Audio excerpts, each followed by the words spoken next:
someone was asking me the other day, how do I actually submit myself to like another leader, like, or to someone who just is a couple steps ahead of me? Word of mouth is the single most powerful marketing tool. You don't need to be the best at everything, but if you have great customer service and experience, you will win and beat other people that are way better than you at what they do. By regularly responding to positive and negative reviews, I you was just gonna say that. yeah, you demonstrate that you are committed to customer service. Welcome to the Brand Nerd Podcast. I'm Mitch Metter. Join me as we nerd out over great brands, study the latest business tech, and learn proven strategies from experts and entrepreneurs. Let's get started. What is up, nerds? Welcome back to the Brand Nerd Podcast. I'm excited today to talk about how to get more people to actually know that your local service business exists. Yes, sir. We've been talking about the Know You, Like You, Trust You framework. There, I said already. I just literally before this episode, I'm like, I'm going to say less. I'm going to just live in silence. However, I've already said So, Redacted. a brief summary of the Know You, Like You, Trust You framework, which I believe I'm going to call the local service brand framework. I need to brand my brand framework. Your brand framework. It's You know, great. working on it. So to talk about Know You, Like You, Trust You, this is the idea that in order for a person to do business with your local service company, they want to check 3 boxes. 3 boxes. Yeah. They Wow. want to know you. Okay. And by know you, maybe it's not even they want to know you. They just need to know you. They need to know that you exist. And that's what we're talking about today. Mm-hmm. The second thing is they need to like you. That doesn't mean like, hey, I want to hang out with my local service company. Yeah. No, that is, they need to like what you stand for. They need to like the service you provide. And the third thing is they have to trust you. They have to believe with some level of certainty that you will provide what they are expecting you to provide at the value that you're promising to provide it. Got it. So know you, like you, trust you. Once you have those 3 things, they're ready to buy from you. And there's some more to that.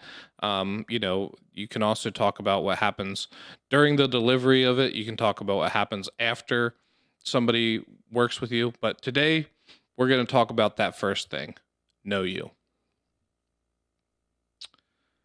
There's a lot of different ways to get people to know about your company. In fact, I have a list of 19 things we're going to go over. 19 things and counting. Yeah. Well, yeah. Maybe we'll come up with some more as we go. However, first, we're going to jump into nerd news because... Nerd news. Dun, dun, dun, dun, dun, dun, dun, dun. Now back to your host, Mitch Metter of Nerd News. All right. So the first thing I've noticed this week, and this is a little bit ironic, but Zoom announced that they're going to have their employees, all the employees that live within a 50-mile radius, are now required to return to work. Back to work, yeah. Zoom. I know, hilarious. So I think, did you see it was like a meme essentially, and it said like Zoom is requiring local employees to return back to work, and then someone was like, "Wait, Zoom has offices?" ? Yeah. So I think it's hilarious. Like, I mean, I think that person's joking, but like obviously to me, Zoom has offices. Like just because they're creating an online product that allows the world to meet virtually doesn't mean that they're meeting virtually. But yes, I think it's super ironic, hilarious, and hopefully it's more hybrid. Coming to work 3 days, work from home. Yeah, I think that's what they're doing but they're very funny. They're also saying that they're going to be hiring people that are capable of coming into the office, right? Versus hiring remote from anywhere in the country, anywhere in the world. Yeah, there's just so much value in being face to face. I mean, that's why I come in here and like see you guys on a weekly basis. Like, it just matters. So so I've worked in both. I started this company. In fact, 2020, 2021, when I was making some of my first hires, my thought was, I'm going to build a remote company because I kind of have to, but the logic is sound, a bigger talent pool, all of those things. The thing that I've discovered is it's incredibly difficult to train somebody remotely, especially in my situation where I didn't have a background of SOPs, standard operating procedures, and like all this stuff to turn over to somebody as, hey, here's what you do.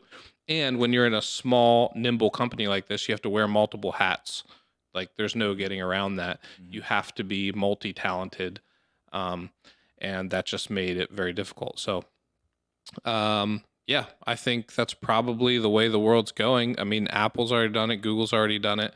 A lot of companies don't have a choice. Yeah. You know, if you're a service company, how are you going to have remote employees? Right. They have to visit homes. You have to have customers walk into your store, that type of thing. So, let's get to the next piece of nerd news here. There is a transparent tech renaissance going on, and this goes back to like the original iMac.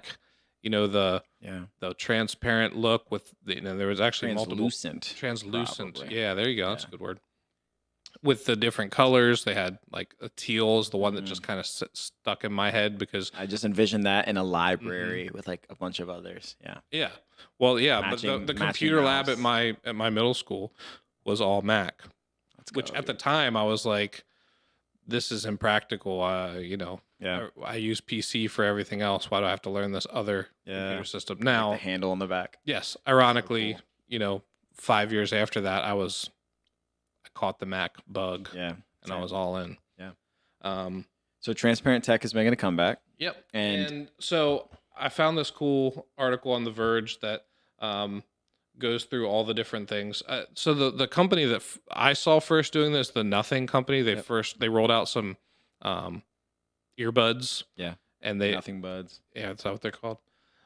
Yeah, they rolled out the Nothing buds, and they're super awesome looking. I almost bought them just for the sake of having these awesome products. I feel like Apple needs to catch up to this.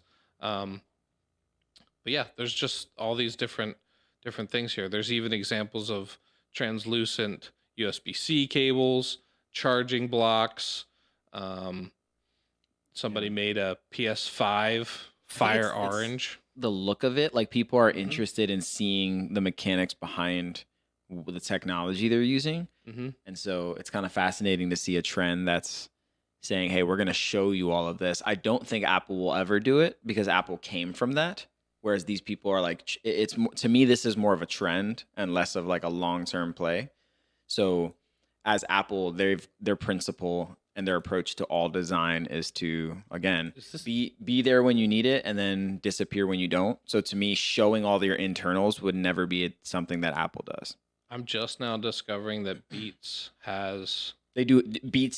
That's a great point. But again, that's a Apple-owned brand, right? And they're able to. Apple needs to get on board.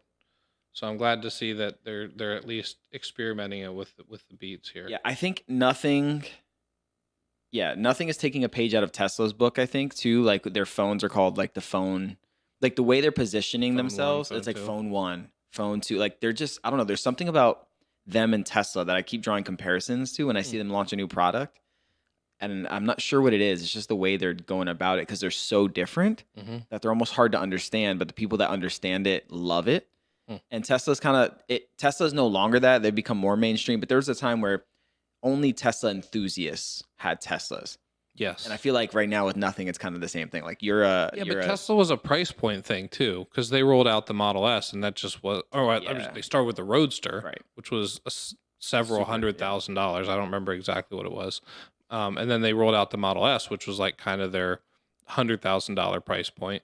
And then after they had that established is when they, were like, all right, now it's time for a consumer car. Accessible. Yeah. And the price point that they're trying to hit was $30,000 with the Model 3. And I think you still can get one that's pretty close to that. You just can't get all the fun stuff that makes a Tesla in my mind. Right. Yeah. No, you're right. I think that's a big piece of how they. All right. Another thing that hit my radar, K Mart is down to 2 locations in the USA. Which is crazy because maybe a year and a half ago, K Mart was in Lebanon, Pennsylvania, which is right by us. And that was open, like that location was open. Yeah. And they were operating still, and they finally closed it down, and now it's a Target. They turned it into a Target. Oh, that's good. The one locally here is in Elizabethtown. and that one shut down. It was one of the first ones they shut down, I Okay. believe, and it was empty forever. Crazy. So they're down to 2 spots. Yeah, there's one in New York and one in Miami. Those are the 2 locations How left. funny. They're like, all right, I guess we'll just make, Yeah, like no, some I money mean, off this. I assume those are gone soon, but R.I.P. Kmart. I mean, that was like, Damn. just like a super household name brand for like the Kmart, longest yeah, time. what Your a blue light staple. specials. Yep. It's all going away. Man, yeah, that's like 90s. Yeah, I guess. I mean, early 2000s too, but like when I think of Kmart, I just think of like Blockbuster and Yeah. all those kind of things. Yeah. So, Yeah, I didn't know that there was still some hanging on, to be honest. yeah. But when I saw there's down to 2, it's so interesting to me too. Like, what's the point of having 2? I don't know. Like, operationally, Well, if you're the Kmart family or something, perhaps it's like you sell everything off and then you just have 2 grocery stores that essentially become, family owned markets. they're not family owned. They're owned by they're not. Sears. Yeah. So I don't know. Yeah. I don't know. I will throw this in there because I said Blockbuster and I'll keep it really short. But there was a guy who bought one of the last remaining Blockbuster stores in the country and essentially has a account. He's like made it a thing on social media, like the last Blockbuster store. Oh, nice. And it's his own store, but he's able to somehow use the brand and the name of Blockbuster. Okay. And I don't know if they just like I don't know what the copyright things are behind that, but essentially like his Instagram account is the last Blockbuster store and he has events and stuff there and he has everything set up like old school, but you go and buy DVDs. So like, it's just a great example of someone taking something nostalgic and making it cool and relevant through the use of social media and all that kind of stuff and giving mostly like millennials who grew up in that, like that nostalgic feeling of, yo, come to Blockbuster. We're having free beer, grab a DVD, come hang out. And you know what I mean? Like just doing events like that. Yeah. So cool. Nostalgia is so powerful. Yeah. Because it's literally tapping into the story that you tell yourself about your childhood. Yeah. And things like that. Yeah. There should be like an counter. I'm gonna put Devin on that. I haven't said it once. Okay. So what didn't you say once? I've never said the UHM word. I don't even utter it because then I'll start saying it. No, I probably have said it, but that's dang good. It. All right. Nerd news. Next thing. So Yellow Corp, you know the trucks you see on the road that say yellow? They're everywhere. That company's going under. They've filed for bankruptcy and I declare bankruptcy. Exactly. That's not how it works, Michael. Yeah. Yeah. That's sad because I do see them everywhere, but interesting. Okay. Yeah. I mean, so here's the thing that fine. They're going bankrupt. Not hurting my feelings at all. The thing that I've always wondered about this company is, one, it's just called Yellow. What the heck's that about? Right. And then 2, why is their logo orange? To me, that's orange. Am I crazy? No, we're going to sit down with some color theory geniuses and we're going to take scans of this code and we're going to figure out whether, no, I think it always has leaned orange to me. Yeah. But yeah, for sure. Yeah. I agree with you. But I've seen people call things yellow that are in that family. Yeah. Like there are people that think that's yellow and it makes me like, I wonder, are we seeing color differently or were you just raised incorrectly? Yeah.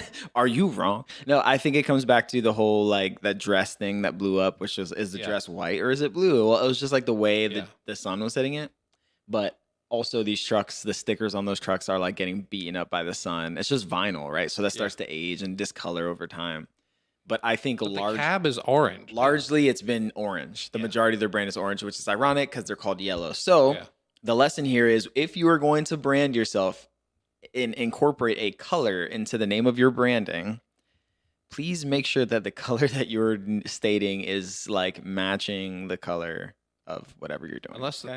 Or else just embrace the irony. Like they should. Yeah, like blue.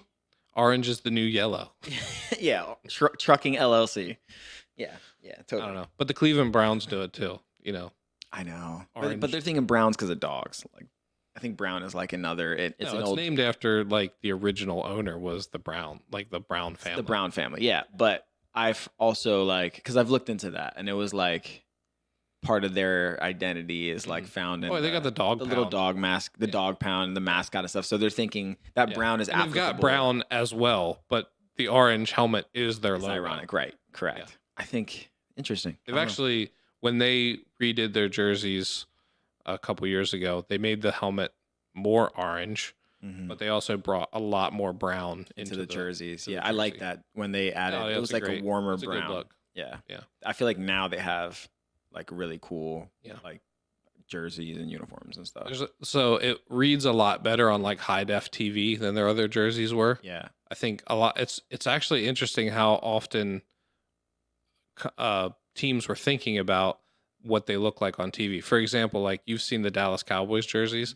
Their pants are like kind of like sea foam silver, like they use two different blues. They use like a deep navy blue, and another blue that's almost more like royal blue. Royal blue, yeah.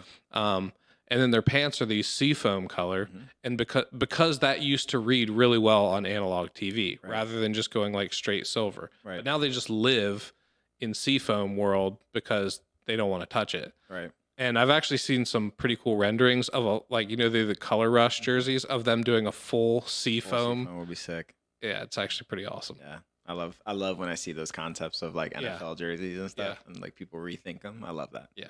I think that would be awesome. I can also understand why that's just not part of their brand. Yeah. Yeah.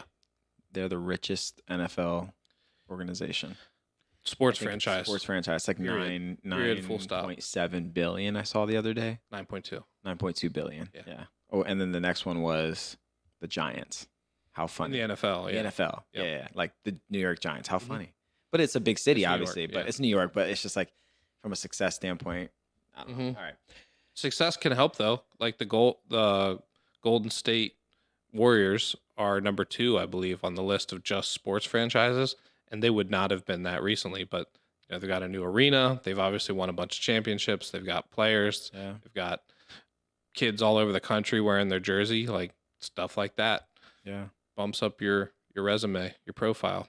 Yes, sir. But speaking of bumps up your resume, I don't know. I was trying to make like a sweet transition into like some food. Nice sequitur. And sequitur. That's a great word. Chicken. Chick Fil A. Chick Fil A has these new restaurant concepts, which I did see this and I thought it was amazing. At least the concept. I don't know how it's actually going to flesh out, but in short, they have a concept of a restaurant that is drive-through only for the or pickup, right? It's like drive-through and just pickup. Do I understand it correctly? Well, they have two different concepts. They're building one near my house right now. Like literally a just finished building. They just put up a sign that says like open interviews next week or something like that. So it's opening near my house like shortly. Yeah.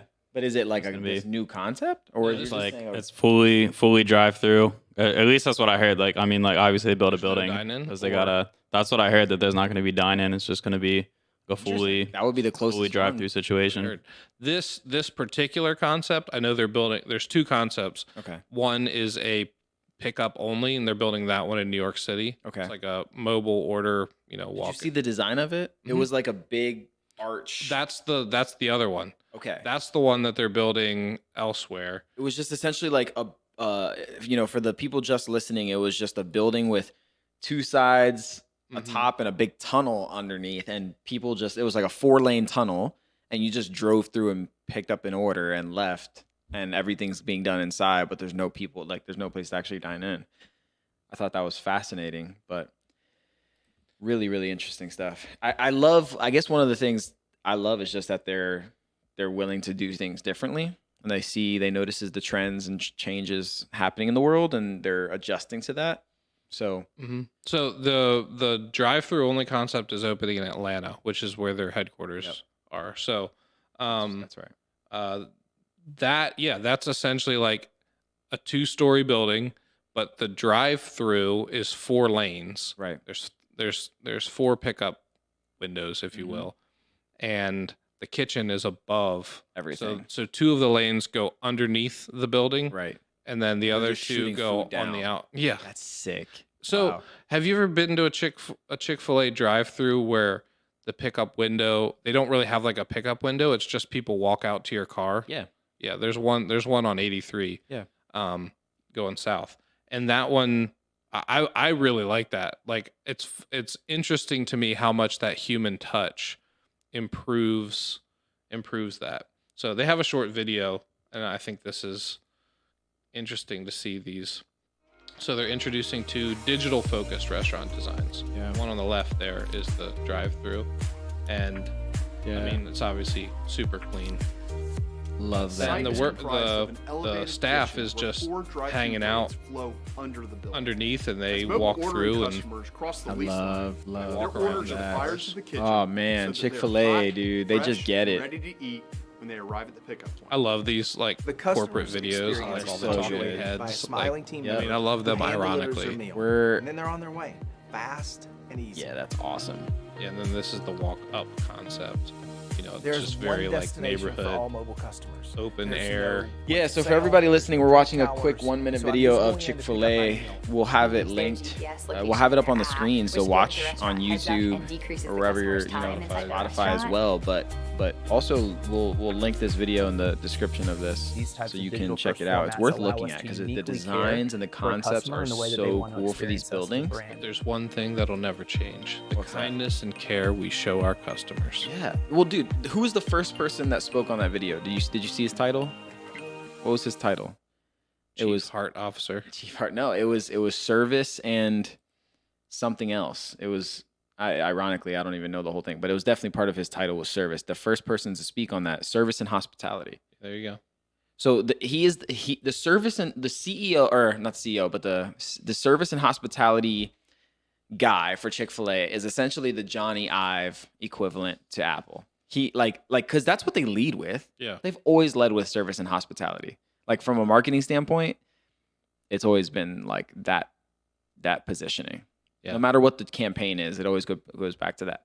I've adopted my pleasure in my life. Yeah, me too. Like people say thank you. I say my pleasure all the time, and I've gotten called out a couple times on it. People are like, "What are you, Chick Fil A?" I'm like, kind of. Yeah, that's what I want. I mean, that's what I aspire to be. Yeah, I'd love to. I wish. And so you said earlier you had 19 things. What made you land on the number 19 things to get people to know you? Like why 19? Did you just arrive at that many, or that's intentional? I made a list of over 20, and then I didn't like some of them, and I wasn't gonna do like what's the perfect number for this list. Yeah. But I also want to make it clear that there are a number of ways to get people to know your business exists. And I think that, so if there's something that's confusing about the know you, like you, trust you framework, I believe the know you part, like know has a couple different meanings. Know you, like I mean it very blatantly, like they know you exist. Like I know Pete exists. Right. Not I know Pete, like I know, the way he views the world. I know like kind of his value set and all of that. When you're talking about know you, like you, trust you, the know you part doesn't include all of that. This is literally like, I know that they exist and I know what they do. Right. That's really all we're talking about. I know that mechanic is over there in the corner, and that's one of the options I get to choose from if I need an oil change. I know they're there. That's it. I don't know anything if they do good work. I don't know any of that stuff yet. I just know that they're there. Exactly. Is the first portion of it, at least. Until you get to like. 19 different things. So, these are not in any order, and feel free to stop me and chime in because I don't want to miss anything. But the first thing is just, and I think this one's actually one that maybe doesn't hit people's radar a whole lot, but local press or PR, public relations, being able to tell a story around your business that is intriguing enough to get it picked up in the local paper, even if it's like, in this area, we have what's called the merchandiser, which is just, what's on the cover is usually like the local Boy Scout troop or, an event that's coming to town, those types of things. Your business can also, if you've got a good story, if you're involved in something in town, you can get on that local news, obviously. Is kind of the step up from that.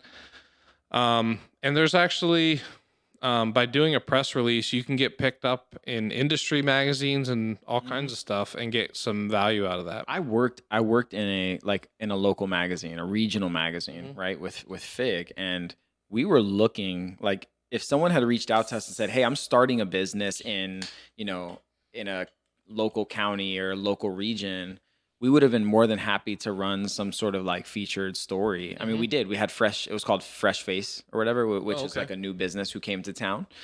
But I say that to say, don't underestimate that a lot of local magazines, publications, whatever, regardless of the size, are looking for opportunities to feature people.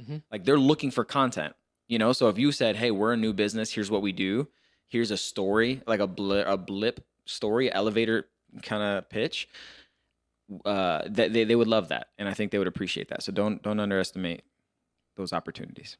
So number 2 is networking, and this sounds maybe a little too obvious, but that's what this list is. This is the obvious stuff because it's so often that you go like, "Man, I just wish more people knew about my business," and it's just so easy to think I've tried everything. Yeah. Well, join a local business association. There's obviously networking groups. I did that early on in my business. I did not like that because I don't like the pressure of giving referrals, and you're just randomly assigned to like people and you don't know if they're actually good at what they do or anything, but so maybe not networking groups. That wouldn't necessarily be my recommendation, but certainly local business associations, local chambers of commerce, Rotary groups, those types of things. Take people to get lunch. Yeah. Someone was asking me the other one-on-one. day. Yeah, one-on-one. Someone was asking me the other day, how do I actually submit myself to like another leader, or to someone who just is a couple steps ahead of me? Yeah. And I said, pay for their food. Go Yeah. say, "Can I take you to lunch, please?" And just spend an hour with you. Yeah. You don't have to say, "Hey, can you be my mentor?" Sure. Like that's so much pressure. Just take them out once, and if you guys enjoy hanging out and like you learn something, do it again.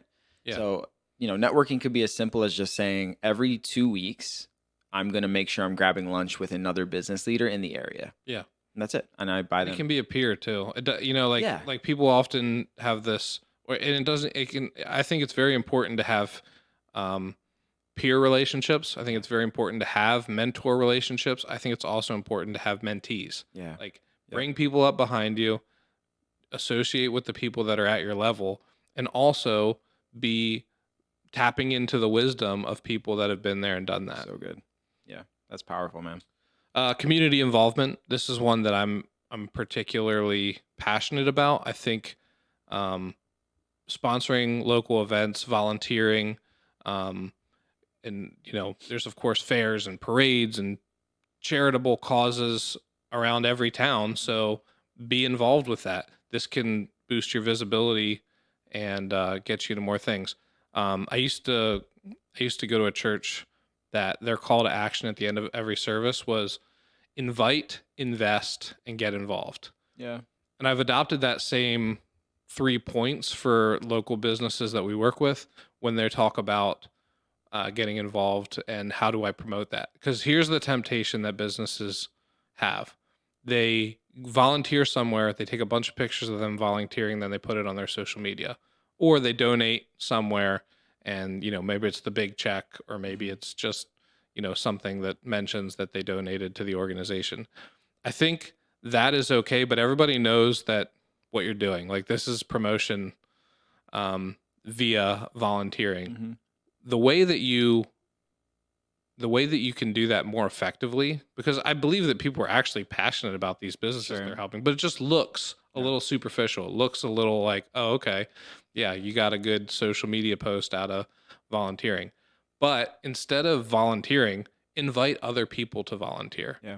When your local youth center has a carnival or whatever, invite people from your community. Use your business profile to invite people to that thing. Get involved, volunteer, of course, and invest. So I think those are, from a social media standpoint, I think that's actually the most powerful way to do it is to be the person who's inviting people, not just the person who after the fact posts pictures. That feels really genuine. I wonder too, if it's something you like a standing serving opportunity, like for you and your company, whether it's quarterly that you guys do it, like you could always do it once and get footage of what that day is like, and then use that towards the next time inviting, right? Like say, like just to give people an idea of what they're going to be doing that day.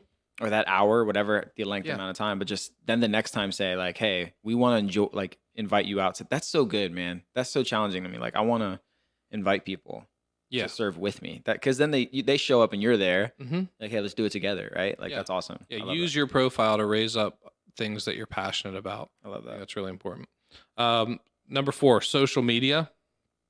Whoa. Yeah. Bet you didn't think about that one. Yeah, you guys probably didn't even. You should post on social media. Yeah, No. MySpace. Here's the thing about social media. You need to maintain an active profile or else just don't maintain one. Sure. Like that's kind of where I draw it. Like make sure that there's regular posts, that there's some sort of strategy behind it. People want to know that you're alive, especially if they're doing their due diligence. Maybe they discover you on social media, maybe they don't. But if somebody refers them to you and one of the first things they do is check out your Facebook page or, follow you on Instagram, make sure that you're giving them something to realize that you're alive and well and serving their community. Yep. Yeah, social is huge. I mean, I just feel like today it's just permission to play. That's you just have to be on. You don't have to be on everything. Yeah. But I think choose a platform or two max and just focus in on that. And again, I fully agree with you. Don't just throw stuff at the wall and see if it sticks. Like even if it's not a complex strategy, have some thought around here's what we're trying to communicate on social on this platform and then take steps towards it. But yeah. Number 5 is referral programs. Word of mouth is the single most powerful marketing tool that businesses have. And it's very hard to be strategic about how to get word of mouth going. One way to do that is through a referral program or even a giveaway of some sort. We work with somebody who does a really good job at doing a quarterly giveaway. They spend about $500 on a quarterly giveaway. And in order to enter the giveaway, you leave a review or you refer somebody. And you can refer as many people as you want. They have a couple different places you can leave reviews, but they have a giant library of reviews on Google and on Facebook and on they have an industry specific platform that they use that they have thousands of reviews. So they have tons of reviews. Yeah. And on top of that, they've got people who are pumped up about these giveaways, which is usually like a TV. They gave away like a Blackstone grill. That's awesome. Gave away like a really cool Lego set one time. Like just a Nintendo Switch with some games. So like these are like $500, which so you're spending $2,000 in marketing expense a year on something that's generating hundreds of thousands of dollars of value for you. And even the reviews are just like that is just boosting. That's word of mouth. Yeah, it's word of mouth. Yeah, but it's also like boosting SEO type stuff, right? Because if you're getting Google reviews or whatever, wherever the places are, they're leaving those reviews. That's gonna push those social media platforms to acknowledge, like, all right, this person's getting a lot of traction. And I know that pushes results specifically on Google. When you have a lot of reviews, they're gonna put rank you higher, especially if they list some of the services that they use when they're there. Like that makes a great review if you talk about what actually happened. This actually happened to me recently. I have line paint on my truck that I have to get removed. And so I'm like looking for body shop or detailers that can do this work. And I typed into Google, like, auto detailing, removing line paint, something along those lines. I don't know, when I Google stuff, it's never complete sentences. Like just like caveman. How many keywords? Line paint on car. Who fix? Exactly. Who fix? Exactly. But anyways, something popped up, and one of the reviews at a local detailer had somebody mention specifically that they had line paint on their vehicle and that they got it off. So that was the first person I called. Yeah. Now, that person never answered the phone and never got back to my voicemail. Right. So I'm not doing business with them. I have somebody else lined up to do it. Yeah. So that's both a positive and a negative story. Great for getting the review that got me to call you. Bad on you for not calling me back because you lost out on the business. Great review, no follow through. That's the tweet right there, okay? Or the X. Yeah. Okay? You need to be able to follow up on what people the Zeet. You got to follow up on this. That's frustrating. Yeah. All right. Number 6, direct mail. Direct mail is not dead. So some of the things I don't love about direct mail is if you don't use like a tracking phone number or a specific URL for each mailer, you have no idea how effective they are. So I would encourage people to use call tracking, which is essentially a phone number that is generated just for that campaign, so that you know anybody that calls that exact phone number got it off of that campaign. Gotcha. It's a great way to test the actual success of a mailer campaign. But I would say that having a regular mailer campaign is worthwhile, even if you're not tracking it, because it's again getting people to know you. It's relatively inexpensive, and I would say that the most important thing about that is doing it consistently. Don't send out one and be like, why am I not getting results? People typically are going to need to see your brand half a dozen times to a dozen times before they really start to understand and kind of put you on the shelf in their mind as somebody that they might do business with. Yeah. I saw was it a construction company? It was like a local service like this, and they were doing some work in the area, and they must have hand placed or something these envelopes in the whole neighborhood, in their mailboxes, and inside was like, I think they put like $5, like an actual $5 bill with a letter from the construction company. And they said, hey, we're doing work around here. Sorry for the noise or whatever. Like, go out and get a coffee or something. Oh, that's cool. And I was just like, man, how, like, we talked about how, like, the low cost of, like, T-shirts and swag and, like, just to make people feel the trust or, right? Like, I instantly liked that company because I'm like, they gave me $5, right? Like, it's something so simple. Like, whoa, $5. You turn into a kid again. And, so just be creative. It doesn't always have to be complex. Like if you're doing working in a neighborhood or something, go drop a door hanger with something on it or a bag of candy, and it says, we know the noise isn't sweet, but thanks for being patient with us. Sure. And then people are like, whoa, that's awesome. Cool. Love it. Yeah, no, that's a great idea. Number 7 on my list is email marketing. Much like word of mouth is a super valuable thing that you cannot really, it's hard to quantify. It's hard to be strategic about it. Email marketing is something that's extremely valuable. Your email list is extremely valuable, and you can quantify it and you can count it. You know exactly how many subscribers you have at any given time. You know about the open rate. And I think email marketing is also not a dead medium at all. If people are willing to give you their email address, then they are willing to hear from you on a regular basis, and they probably are looking for the right moment. That probably means they've saved you for later. Right. That's essentially what getting an email sign up is like. Right.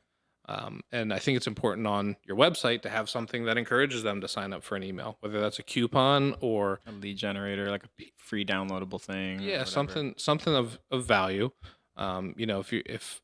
If you do a service that maybe is more expensive, then offer a generous coupon. Yeah. And if you do something that maybe is a little bit more like technical or expertise, offer a free guide for like home remedies or versions of what you do that they can do to maybe get some sort of result that maybe is not as good as your result, but still a pretty good result.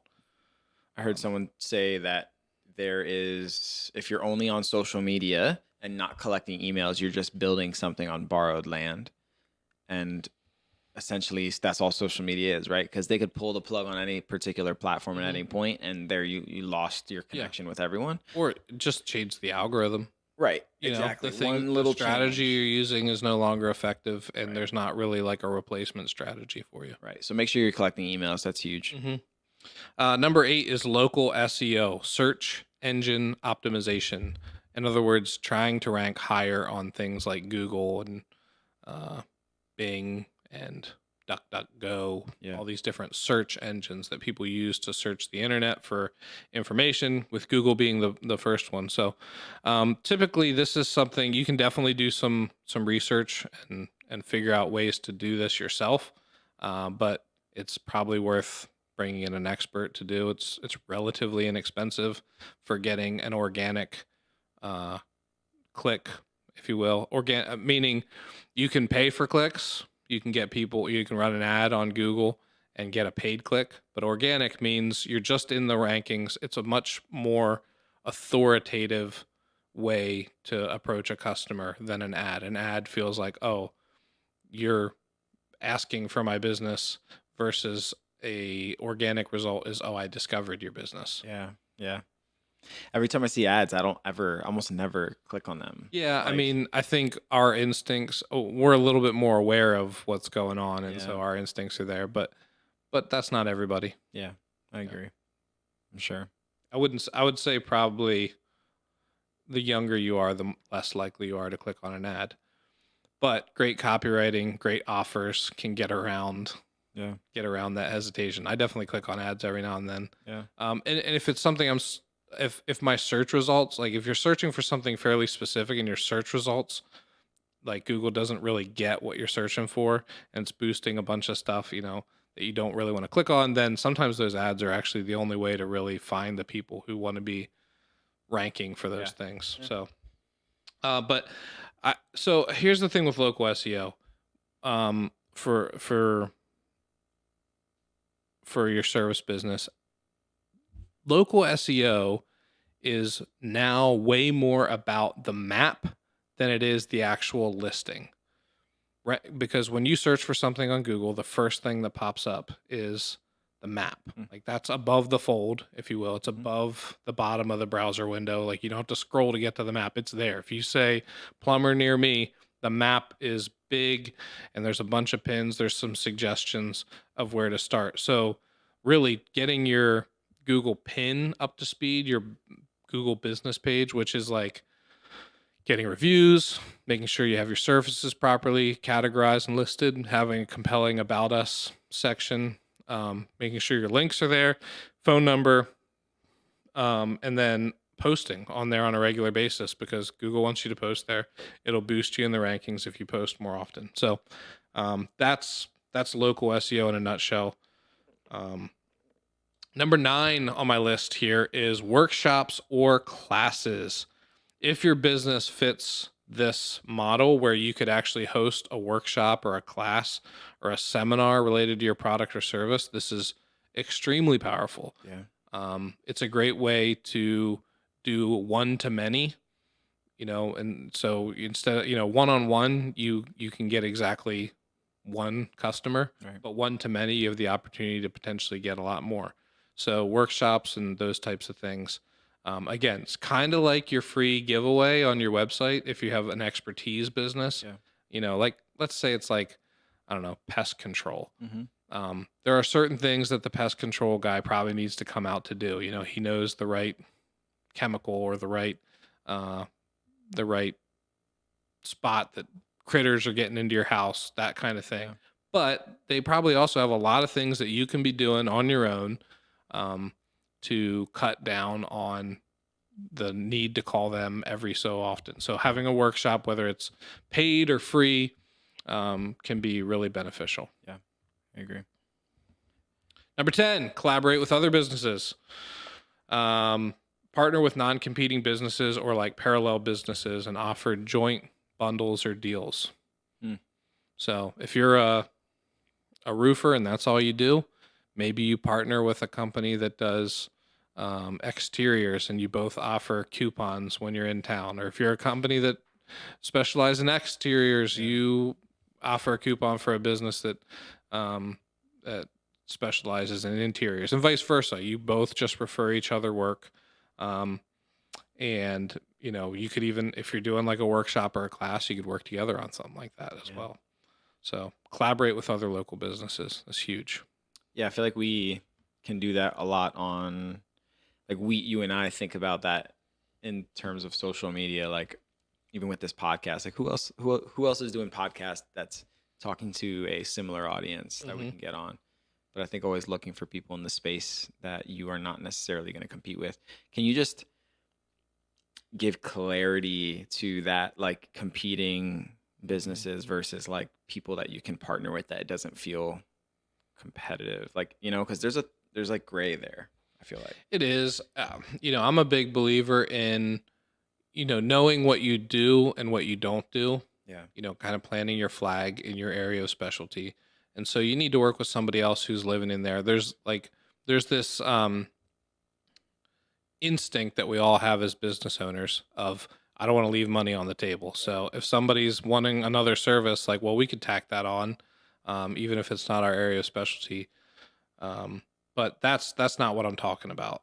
I'm talking about finding another company that's got that same value set as you, as this is what we do, this is what you do. We're not competitors. Yeah. Let's do this together. Or, there might be even people who specialize, I'm just kind of spitballing here, but you might specialize in a certain type of roofing. Right. You might specialize in metal roofs. Yeah. Which is a huge market segment. Like people love, whether it's just like an accent roof, or if they have a house that, is going to look particularly great with one of those standing seam metal roofs, then maybe that's your specialty, and you can partner with another roofer who's like, we've never done metal roofs, and now, we can go into the same job. They want to do, one of the peaks in metal, and they want to do the rest in, standard. Yeah. So those are some of the like little partnerships that you can look for. If like in our space, you might have a local service that is a web designer, but they don't do anything with brand strategy. So, there's companies that I've worked with who they bring me in specifically for the brand strategy part of it, because they're like, we don't want to get into that. We are a technical company. We want to build websites. We want to live in that space. So if we have a customer that we feel like needs more than we can offer them, then we're going to bring somebody in. Yeah, that's great. Yeah, thanks for speaking of that. Number 11, excellent customer service. It sounds so simple. It's kind of like social media, but much like the story I told earlier when I called somebody and they never called me back. I was just going to say that. Yeah. Word of mouth. This is how it happens when you do excellent customer service. Yeah. Even if a customer has a bad experience, it's something like 80% of customers are still willing to give you a second shot if, when something goes wrong, you address it head on and fix it and make it right. Yeah. Then they're still willing to give you another shot. Most people. Yeah. Customer service has to be something that you own. Like you know, like everyone says we value customer service, right? Like everyone on a surface level says that they value that, but it has to become a part of your identity, I think. Like we were just talking about Chic Fil A. Chic Fil A has embodied service as part of their values.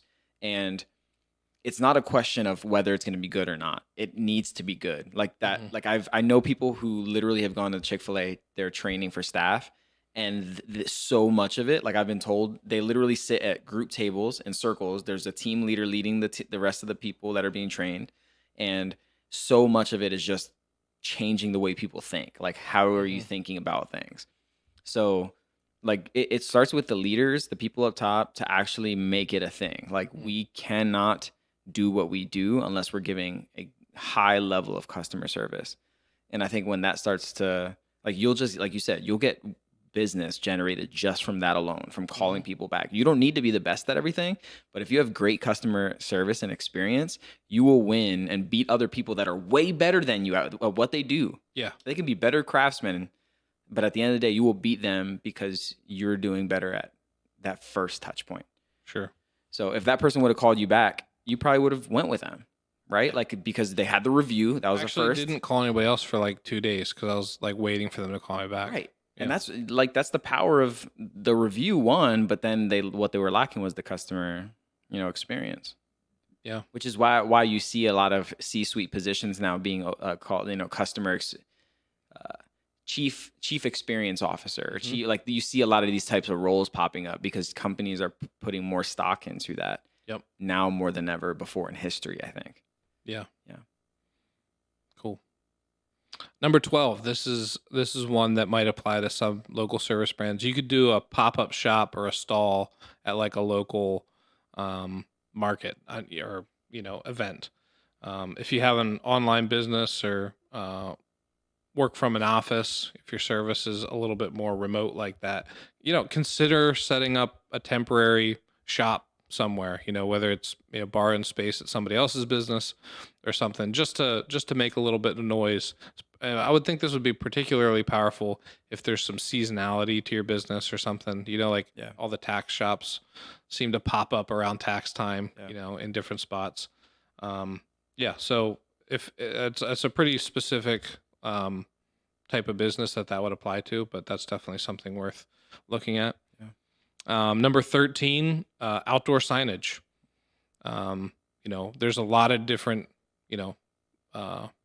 types of signage. Another thing we'll talk about later is like vehicle wraps, that kind of thing. Yeah. But outdoor signage, investing in a good looking sign, something that fits in the location, that if you have a brick and mortar spot, like something that like catches people's eyes. And also I think it's really important that it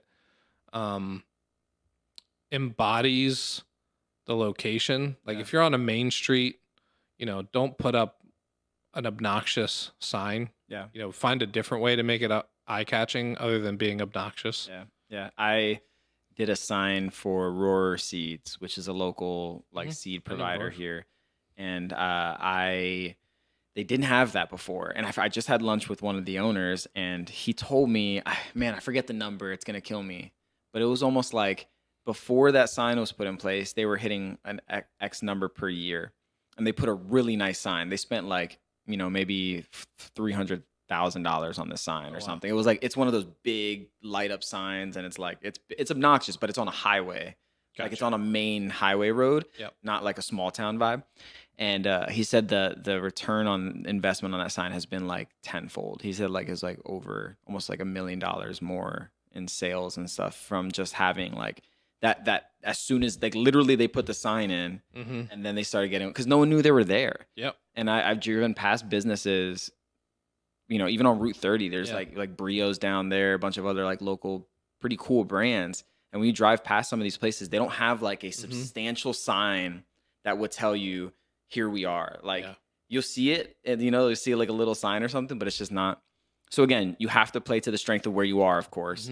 But if you have the opportunity, man, make a splash. Like invest. It doesn't have to be $300,000. They went all out for that sign. But that's the difference between a highway. But like if you're talking about like a sidewalk, I've stopped and read chalkboard signs on a regular basis. Totally. Whether it's like, hey, here's today's specials, or sometimes people just do a really great job of being like clever or witty on these signs and getting your attention as you're walking by. In Mannheim, I used to live in Mannheim, and I was a part of the Mannheim Young Entrepreneur Club or something. I forget what it was, but I kept pushing for the city council to have, like, when you go through Lidditz, which is another local town here, they all have these open flags, right? Every business literally gets, it's paid for by the city or the town. They all get these little flags that you put outside your thing. It's a black flag, and it just says open, and it has City of Lidditz or something, or like Town of Lidditz.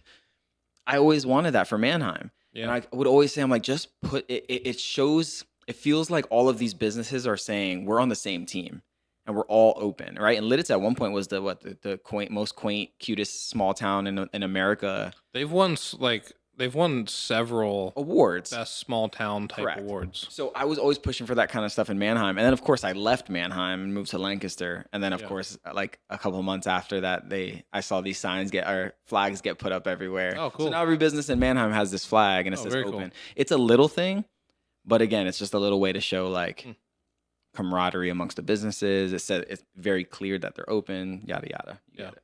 So. Another way that people can, get more attention for their local business, to help people know you exist. This is number 14, local online advertising. So running on a platform like Google Ads or Facebook Ads are the two most popular.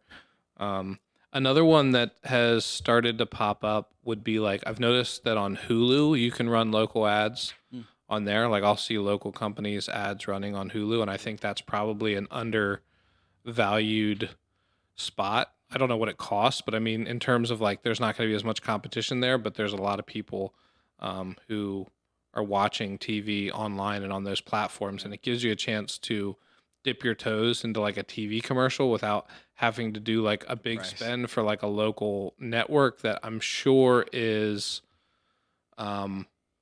overvalued. Yeah. YouTube TV has local stuff as well. Okay. So I love it. I mean, yeah, put together a 30-second, TV hit and run it. See how it goes. I'm not going to spend a lot of time on that because I think that's such a specialty thing, and you need to put a lot of thought into those ads, in my opinion, a lot of strategy. Like, you can waste a lot of money on digital advertising quickly if you don't know what you're doing. And I don't think that's a very I don't think you need that if you want to grow a brand. Frankly, I think you don't need to pay for attention. Because we're showing you all these other ways that you can just put a little sweat equity in. That feels like a phase 2, phase 3 move, like do some of those other free ones first, and it depends what your offer is too.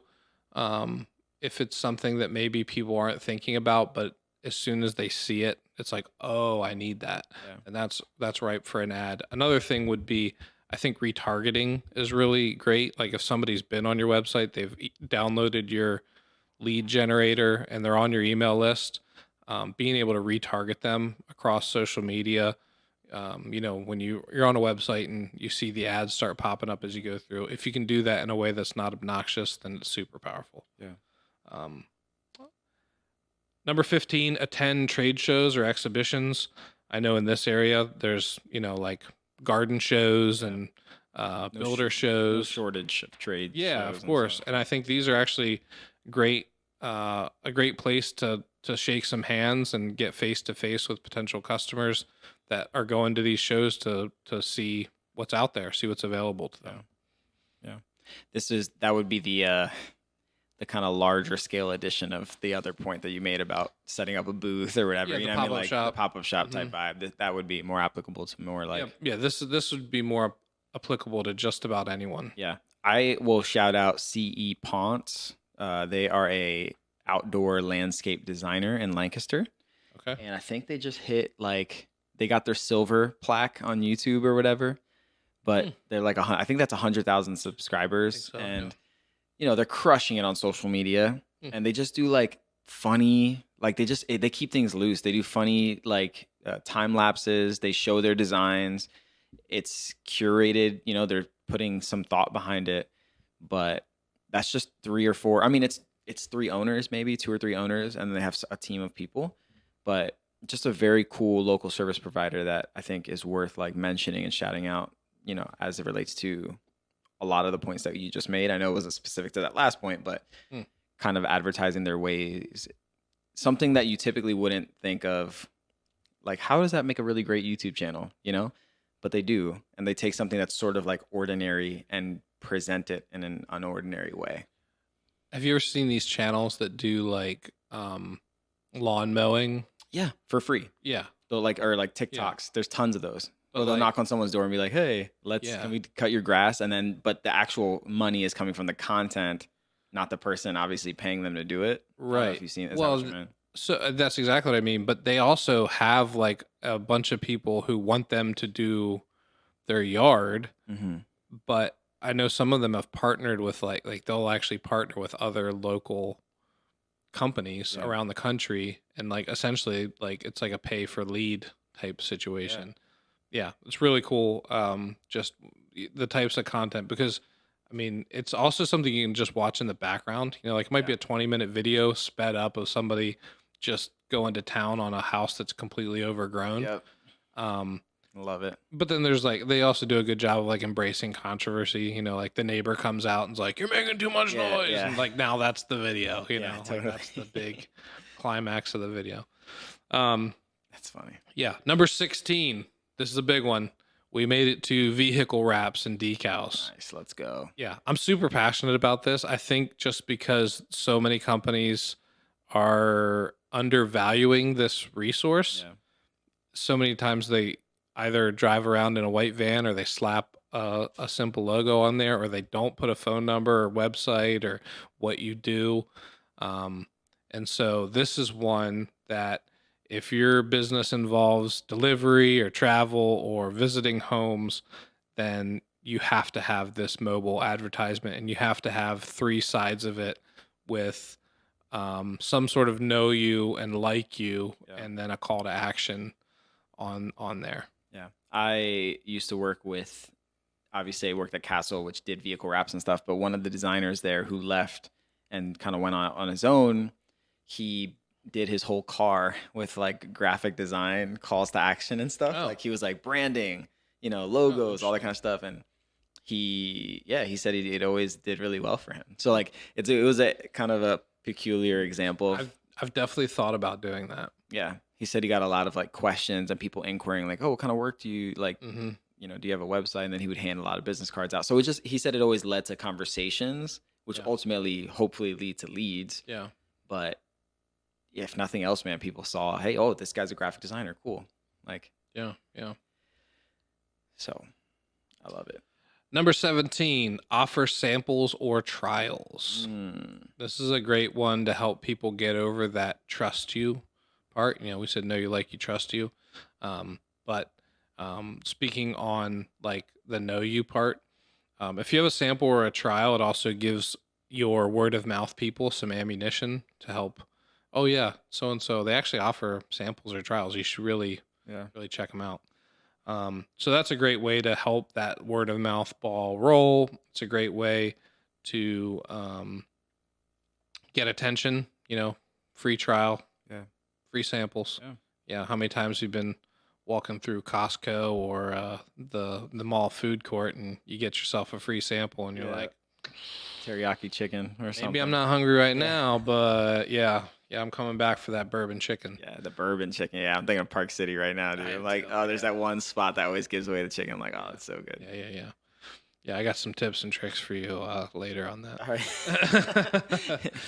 You put on makeup, you go back. And I'm a different person. No, that's not it. It has to do with how well that bourbon sauce mixes with the mac and cheese. So, okay. Yeah. Well, all right. We Let's can go. have the conversation later.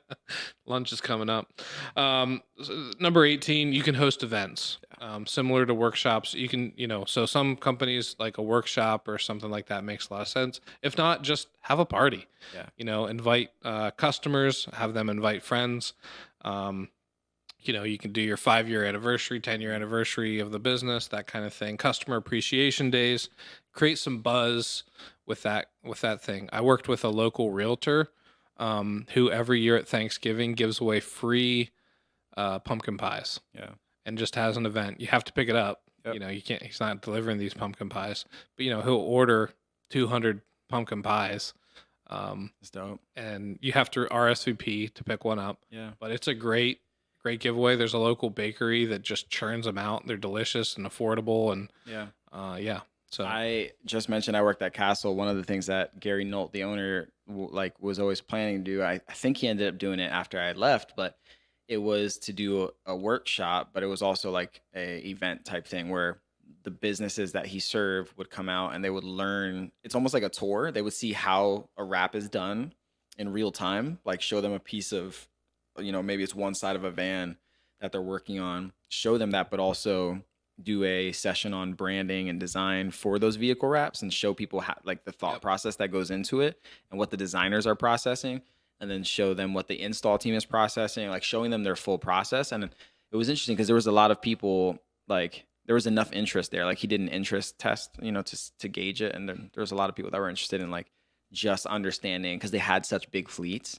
They wanted to know what actually went into them. And then part of it too was they would leave with a discount for their next vehicle. And then part of it was also how to take care of the vinyl that they were installing. So here's best practices on how to take care of it. Here's how we would wash it here. So he kind of put together this whole workshop / event, and he made an event out of it. He brought out someone with a coffee cart and like a food truck. And so there's so many creative ways to like just engage the people that you're working with to build trust. Yeah. Very cool. Number 19 is getting online reviews. And I would say also engaging with those online reviews, because that boosts your profile. Yeah. So if you're trying to get people to know you exist, there's places that they go like, Yelp, TripAdvisor, Google, etc. That depending on your business, you can be on those. Yeah. And by regularly responding to positive and negative reviews, Yep. you Just gonna say that. you demonstrate that you are committed to customer service. Yeah, it builds so much trust when you see someone say something and then you see the brand respond and say like, "So sorry you had this experience. DM us. We want to help figure it out," or vice versa. Like, "Thank you." Like, it just shows that they're active. Yeah. Yeah. Well, and all these platforms have algorithms that they're suggesting businesses to people. Right. And I would have to imagine in all of their algorithms, businesses that are more active in responding are going to be boosted. Yeah. Versus ones that are not. Right. It's great. So, anyways, that's 19 different ways to help people know your business actually exists. And I know this was like kind of like drinking out of a fire hose, but we tried to break it down, give you lots of ideas. Yeah. You can't say, I would imagine you can't say you walked away going like, I tried all those. I'm still struggling. No. Yeah, no way. And there's something here for every type of business too, which I like. I appreciated how diverse you made these. Cool. Well, if you made it to the end, I want to just thank you, and I would love to hear your thoughts on this episode. If you have any questions as well, you can do that. The YouTube comments are a great place to do that. And you can also visit bnpod.com and leave a message there. Or just, if email is your thing, hello@bnpod.com. We can check your emails there. Tell your friends. Send this episode to a business owner that you know. And follow us on the social medias at Deploy the Nerds, Instagram, Facebook, TikTok. If you're down with us, leave us a review. That would be super helpful. And until next time, we look forward to nerding out with you. Stay curious, my friends. If you enjoyed this Brand Nerd podcast, be sure to subscribe so you never miss an episode.